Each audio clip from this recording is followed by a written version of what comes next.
What a bad idea to experiment with a threesome. I should start by saying that yes, I initiated and basically allowed this. I'm not trying to play the victim. Just to tell my story, both 25 she and I were a normal couple. We'd been dating for about 5 months, not that long. But I was already feeling attached to her. This whole threesome thing started going around in my head after talking to some friends. One of them said he had a threesome with his girlfriend and a female friend of hers. He said it was amazing. Blah blah blah. My girlfriend and I have always been open about sexual matters, so I told her straight up what I'd been thinking. She reacted neutrally, although she told me she wouldn't have a threesome with another girl, but with another man. I was a little shocked, but I guess I was asking for it. So, yeah, we both agreed to have a threesome, preferably with a stranger so as not to cause any awkwardness. We contacted a guy on Tinder 19. Everything was pretty formal and safe. The thing happened, and well, it was a good experience, I guess. I thought it would just be something crazy we did as a couple, but she wanted more. The following days, she wouldn't stop mentioning what happened, insinuating we should do it again. Honestly, I didn't feel like it. My fantasy was with 2 girls, and she didn't want to.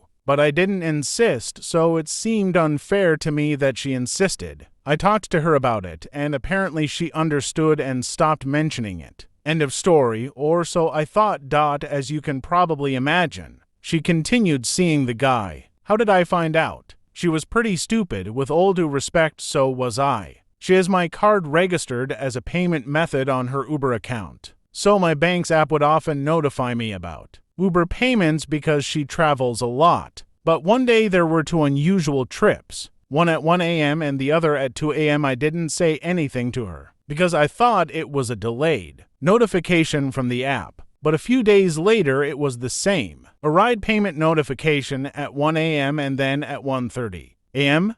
WTF? Still in disbelief. I called the bank to ask for an explanation for these nonsense notifications, and they told me the app doesn't have delays. No matter what time a payment occurs, it notifies me instantly. She wasn't one to go out at that time, much less without letting me know, so it got me thinking. And it happened twice more. One day I asked her what she had done the night before, and she told me she went to bed early. Lies. A bad sign. Everything changed when I remember the email she used to create. Her Uber account was still on my laptop, so I logged in and checked her Uber notifications, making sure they matched the date and time of my bank's notifications. Since Uber gives you details like the trip's destination, I realized that all the trips at that time were coming from the same street and going to my girlfriend's apartment, then returning to that street. Yes. Basically, my girlfriend had been paying with my card for the guy's Uber rides to her apartment, and then sending him back after some time to process all this. All I did was gather evidence and send it to my girlfriend in a PDF format, LOL. And I blocked her as soon as I saw the message arrive. She looked for me, but I didn't want to see her again. The only place we could meet was at the gym, so I changed gyms. I hope I never see her again. Moral: don't have threesomes.